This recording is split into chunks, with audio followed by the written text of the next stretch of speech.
சிகரெட்டை நிறுத்து. இது வந்து ஒரு ஃபேமஸான டயலாகு. இது வந்து ஒரு படத்தால் மட்டும் இல்லை, வந்து பார்த்திங்கன்னா நியூ இயர் வேறு ஆரம்பிச்சிருக்கு. ரெசல்யூஷன்ஸ் அப்படின்னாலே எல்லாருமே ஜிம்முக்கு போகணும், அப்புறம் குடியை விடணும், அதுக்கப்புறம் வந்து பார்த்திங்கன்னா நிறைய கோவப்படுறதை விடணும், இந்த மாதிரி தியானம் செய்யணும், இந்த கிளாஸில் போய் சேரணும் அப்படின்னு சொல்லிட்டு நம்ம எல்லாருமே ரெசல்யூஷன்ஸ் எடுக்கிறது அப்படிங்கிறது ரொம்ப நார்மல். அந்த நார்மல் ரெசல்யூஷன்லேயே வந்து பார்த்திங்கன்னா டாப் 5ல் வந்துடுறது அப்படிங்கிறது சிகரெட்டை நிறுத்துறது. மற்றவனா அது பரவாயில்லைங்க, ஜிம்முக்கு போகணும், குடியை நிறுத்தணும்னு வருஷத்தோட முதல் மாதம் மட்டும்தான் வந்து பார்த்திங்கன்னா ரெசல்யூஷன்லாம் எடுப்பான். பட் இந்த சிகரெட்டை நிறுத்துறதை மட்டும் நம்ம பிள்ளைங்க வந்து வாரத்துக்கு ஒரு வாட்டி கூட வந்து எடுப்பானுங்க. ஏன் தெரியுமா ஒரு பிரச்சனை? இப்போது ஆல்கஹால் அப்படிங்கிறது வந்து லீகலாக கிடச்சாலும் நம்ம போயிட்டு அதை வாங்குறோன்னா பப்ளிக்கில் வச்சு அடிக்க முடியாது. அங்கே ஒரு பார் இருக்குன்னா அதில் உட்காந்து அடிக்கணும், எங்கேயா வீட்டில் எடுத்துகிட்டு போய் ரூமில் போய் அடிக்கணும். அடிச்சா வெளில வந்து பேச முடியாது, பேசினா குப்புன்னாரு. உங்களை ஒரு சமூகத்தில் ஒரு மதிப்பான இடத்துல ஏற்றுக்க மாட்டாங்க. உதாரணத்துக்கு வேலை இல்லையோ, இல்லை உங்கள் அப்பா அம்மா முன்னாடியோ கண்டிப்பாக கோயிலுக்கு போக முடியாது. ரெஸ்பெக்டடாக எல்லா இடத்துலையுமே நம்மளை வந்து பார்க்க மாட்டாங்க. உதாரணத்துக்கு மாலுக்கு நீங்கள் போனீங்கன்னா கூட வந்து குடிச்சிருக்கான்னு சொல்லிட்டு நிறுத்திடுவாங்க. பட் அந்த சிகரெட் வந்து அப்படி இல்லை. It's a very normalised dangerous product. பொதுவாக அந்த சிகரெட் எப்படி வந்து எல்லார் கையிலையும் வந்தது அப்படிங்கிறத வந்து ஃபஸ்ட் நம்ம பார்க்கலாம்.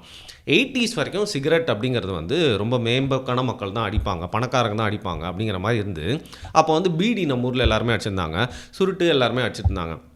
பட் அவங்க கையில் எப்படியாவது சிகரெட்டை திணிக்கணும் அப்படிங்கிறதுக்காக இந்த கார்பரேட்ஸ்லாம் என்ன பண்ணுறாங்க அப்படின்னு பார்த்தீங்கன்னா, அப்போது ரொம்ப சாதாரணமாக யூஸ் பண்ணிருந்த சில தவறான போதை பழக்கத்தை எல்லாத்தையும் வந்து பார்த்திங்கன்னா வேர்ல்டு லெவலில் ஒரு நார்காட்டிக் ஆக்டில் இது வந்து போதை, இதெல்லாம் வந்து இனிமேல் பயன்படுத்தக்கூடாது, யாரும் விற்கக்கூடாது, விற்றா வந்து அவங்கள வந்து ஜெயிலில் போட்டோன்னு சொல்லி அப்போது ரொம்ப எனர்ஜி தரும், உங்கள் மைண்டை ரிஃப்ரெஷ் பண்ணிக்கலாம், உங்களுக்கு சூப்பரான ஐடியாஸ்லாம் வரும். அது மட்டும் இல்லாமல் சோஷியல் சிம்பிள், நீங்கள் ஒரு ரிச் கையாக ஒரு ஆம்பளே அவங்கள காட்டிக்கணும், அதை மறந்துட்ட பாருங்க, காட்டிக்கணும் அப்படின்னா இந்த சிகரெட்டு உங்கள் விரலுக்கு நடுவில் வரணும் அப்படின்னு சொல்லி ப்ரொமோட் பண்ணி ஒரு சைடு வந்து நம்ம ஊர்லேயே விற்றுட்டு இருந்த இந்த புகையிலை பொருட்கள்லாம் இருக்குல்ல, அதெல்லாம் கொஞ்சம் கொஞ்சமாக அப்படியே கம்மி பண்ணி சிகரெட் எடுத்துகிட்டு வந்து சும்மா சூப்பராக அழகாக பிராண்ட் பண்ணி வந்து நிறுத்துறாங்க. அதற்காக வந்து பீடி சுருட்டெல்லாம் வந்து பார்த்திங்கன்னா நம் தமிழர்களின் புகையிலை அப்படின்னு நான் சொல்ல மாட்டேன்.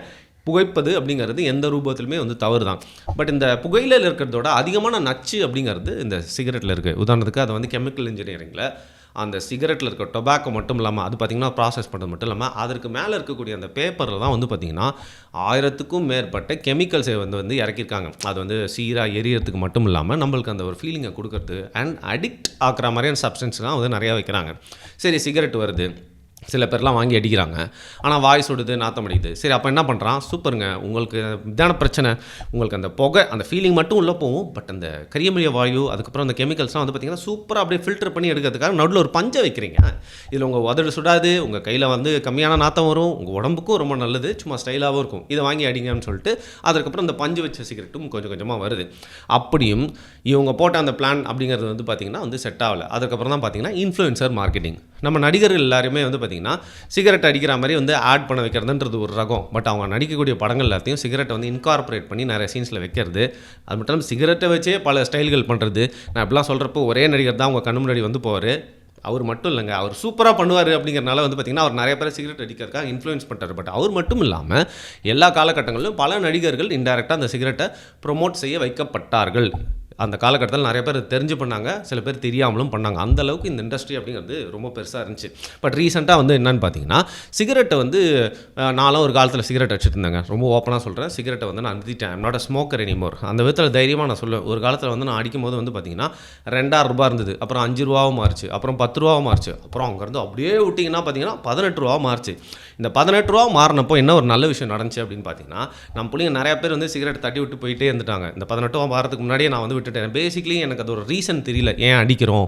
அது மட்டும் இல்லாமல் அடிக்கிறப்போ வரக்கூடிய ஃபீலிங்கும் எனக்கு பிடிக்கல. அந்த நாத்தம் ப்ளஸ் சும்மா போய்ட்டு டிக்கெட்டில் நின்று சிகரெட் அடிக்கிறது அப்படிங்கிறது தேவையில்லாத ஒரு பழக்கமாக இருந்தது.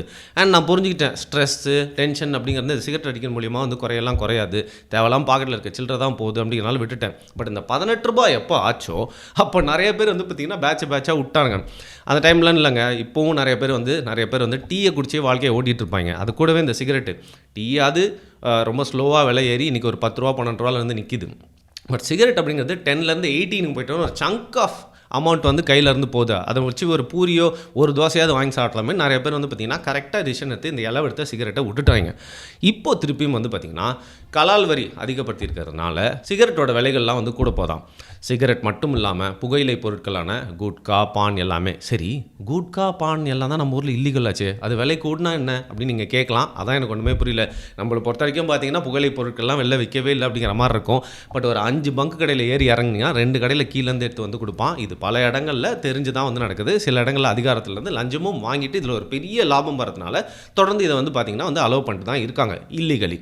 சரி, இப்போ சிகரெட் மேட்டருக்கு வருவோம். இப்போ சிகரெட்டு இந்த கலால் வரிலாம் வந்து உயர்த்தினதுனால ரேட் ஏற்றிருக்காங்க. எவ்வளோ ஏற்றிருக்காங்க அப்படின்னு பார்த்தீங்கன்னா ₹72. அட்டா பாவி, ஒரு சிகரெட்டு ₹72 அப்படின்னு நீங்கள் கேட்கலாம்.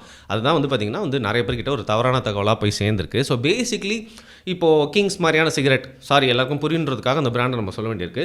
இல்லை சில ரக சிகரெட்லாம் வந்து பார்த்திங்கன்னா ₹18 விற்கிது அப்படின்னா அந்த சிகரெட்லாம் இப்போ வந்து 20, 21 இல்லை ₹22 வரைக்கும் ஏற்றி விற்கலாம் அப்படிங்கிற மாதிரி சொல்லப்படுது. அப்படி இருக்கிறப்போ ஹைஃபையான ரொம்ப எலீட் பீப்புள் குடிக்கக்கூடிய சிகரெட்ஸ் அப்படிங்கிறதுலாம் வந்து பார்த்திங்கன்னா இப்போ ஒரு ₹50 இருக்குன்னா அதெல்லாம் வந்து ஒரு ₹72 உயரலாம் அப்படிங்கிற மாதிரி வந்து சொல்லியிருக்காங்க. ஸோ பேக்கெட் வைஸும் பார்த்தீங்கன்னா நிறைய சிகரெட்ஸ் வந்து விலையெல்லாம் வந்து உயரப்போகுது. இந்த நேரத்தில் ஒரு நல்ல விஷயமா என்ன தோணுதுன்னா, நீங்கள் எவ்வளோ வேணால் ஏற்றிக்கோங்கடா, ஏன் இன்னும் ஒரு ₹50 கூட ஏற்றிக்கோங்க. இந்த 18 சிகரெட் ₹22 மாற்றினீங்கல்ல, ₹30 கூட ஏற்றிக்கோங்க. நம்ம பசங்களாம் இதனால் வந்து மேபி இந்த சிகரெட்டை விட்டாங்க அப்படின்னா சத்தியமாக சொல்கிறேன், பைசாவுக்கு பிரோஜனம் இல்லாத இந்த பழக்கத்தினால, அதுவும் கேன்சர் வர வைக்கக்கூடிய அந்த பழக்கத்தினால நம்ம மட்டும் இல்லாமல் மற்றவங்களுக்கும் பாதகம் ஏற்படுத்தக்கூடிய இந்த கேவலமான கெட்ட பழக்கத்தை சீக்கிரமாக பசங்க இந்த காசு எதுக்கு செலவு பண்ணணும், சேவ் பண்ணுன்றதுனாலே விட்டு போயிடுவாங்க அப்படின்னு சொல்லிட்டு நம்மளுக்கு ரொம்ப சந்தோஷமாக இருக்குது. பட் பிரச்சனை அப்படிங்கிறது வந்து பார்த்திங்கன்னா இவ்வளோ பெரிய ஒரு பழக்கம் ஏற்படுது அப்படின்னா அதை வந்து இப்படி ஒரு மாற்றம் செய்ய முடியுமா, உடனே இந்த பிரச்சனைக்கு தீர்வு காண முடியாது. அதன் மூலிமா நிறையா புது பிரச்சனைகள் வரும். இப்போ பேசிக்லி நம்மலாம் சிகரெட் அடிக்கிறத விட்டுட்டோம். நம்மளுக்கு தெரிஞ்ச ஒரு 5-6 பிராண்டு தான். பட் ரீசெண்ட் டைம்ஸில் வந்து பார்த்திங்கன்னா நம்ம பசங்க, நம்ம தம்பிங்கெல்லாம் இருக்கிறாங்களே, யாரெல்லாம் சிகரெட் பிடிக்கிற அந்த பழக்கம் இருக்கோ அவங்களாம் வந்து பார்த்திங்கன்னா ₹5 சிகரெட்டு, ₹8 சிகரெட்டு, ₹4 சிகரெட்லாம் வாங்கி அடிக்கிறாங்க. அதுக்கு பேர்லாம் பார்த்திங்கன்னா என்னென்னவோ சொல்கிறாங்க. அப்படி இருக்கிற சிகரெட்ஸ் எல்லாமே வந்து ஒரு ப்ராப்பரான கம்பெனியில் தயாரிக்கிறாங்களா, இருக்கிற சிகரெட்டோட எந்த அளவுக்கு அது தீங்கானது, முதல்ல சிகரெட் தானா அப்படின்னு எதுவுமே தெரியல. அப்படி ஏற்கனவே பல ஆல்டர்னேட்டிவ்ஸ் வந்ததுனால ஒரு பழக்கம்னு அதை வச்சுட்டு இருக்கிறனால கண்ட சிகரெட்டும் வாங்கி அடிக்கிற பசங்க இப்போது விலை உயர்ந்த சிகரெட் வந்துருச்சு, விலையெல்லாம் வந்து உயர்ந்துச்சு அப்படின்னால இந்த பழக்கத்தை யாருங்க விடுவா?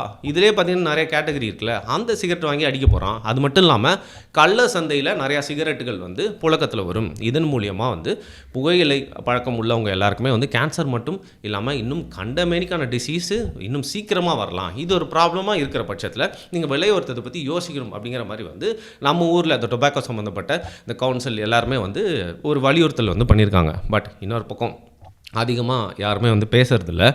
இப்போ இந்த சிகரெட்டை விட்டுட்டு நாங்கள் ஹெல்த்தி ஆப்ஷனுக்கு போகிறோம்னு சொல்லிட்டு நிக்கோட்டின் பேஷனாக எப்போ யூஸ் பண்ணிருப்பாங்க. சத்தியமாக இது எல்லாமே ஆல்டர்னேட்டிவ்னு சொன்னால் கூட சிகரெட்டை விட்றத உங்களை மனசில் நீங்கள் விட்டால் மட்டும்தான் முடியும். அதற்கான தனியான வழி அப்படிங்கிறது எதுவுமே இல்லை.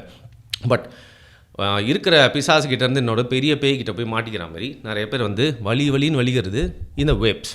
பேசிக்லி இந்த வேப் அப்படிங்கிறது பார்த்திங்கன்னா நம்ம ஊரில் லீகலே இல்லை, அதை வந்து விற்கவே கூடாது.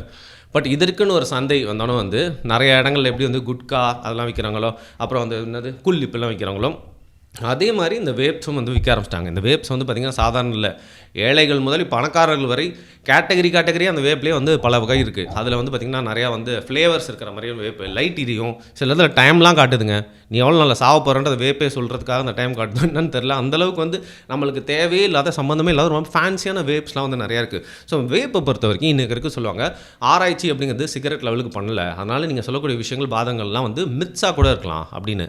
ஆனால் சமீபத்தில் வந்த ஆய்வு எந்த அளவுக்கு கண்டுபிடிச்சிருக்காங்க அப்படின்னு பார்த்தீங்கன்னா, வேப்னால ஒரு லங் டிசீஸ் வந்தது, ஒரு புதுசான லங் டிசீஸ் வந்துன்னா இப்போதைக்கு அதை வந்து க்யூரே பண்ண முடியாது. அதுக்கு ஒரு புதுமையான பிரச்சனையாக தான் அது இருக்குது. அது மட்டும் இல்லாமல் சிகரெட்டில் வரக்கூடிய பிரச்சனைகள்லாம் ஏற்கனவே ஓரளவுக்கு ஆய்வு பண்ணதுனால ஓரளவுக்கு தெரியும். பட் வேப் அப்படிங்கிறது நிறைய பேருக்கு புது மாதிரியான பிரச்சனைகள், ப்ரீதிங் ப்ராப்ளமாக இருக்கலாம்.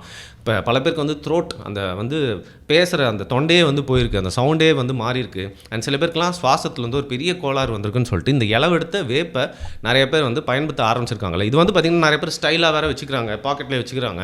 அது ஒரு பிளாஸ்டிக்கில் இருக்கிறனால அது சிகரெட்னு நிறைய பேர் தெரியாதனால சில நேரத்தில் ஆஃபீஸில் இண்டோர்ஸில் நான் ஒரு தேட்டரில் பார்க்குறேன், உட்காந்து ஒருத்தன் வேப் பண்ணிருக்கான், விச் இஸ் இல்லீகல். ஸோ அப்படி இருக்கிறப்போ இந்த வேப் அப்படிங்கிறத பற்றியும் வந்து ஒரு நிறைய அவேர்னஸ் வரணும். அதை வந்து அரசாங்கம் கட்டுப்படுத்தி இந்த வேப் மக்கள்கிட்ட கொண்டு போய் சேர்க்கறது மட்டும் இல்லாமல் இது வந்து முற்றிலுமாக யாரெல்லாம் வந்து விற்கிறாங்களோ அதை வந்து கட்டுப்படுத்தப்படணும். ஏன்னா சிகரெட்டுக்கு ஈக்குவலாகவோ இல்லை சிகரெட்டோட ரொம்ப கொடூரமான ஒரு ஆப்ஷனாக வேப் வந்து இருக்கலாம்.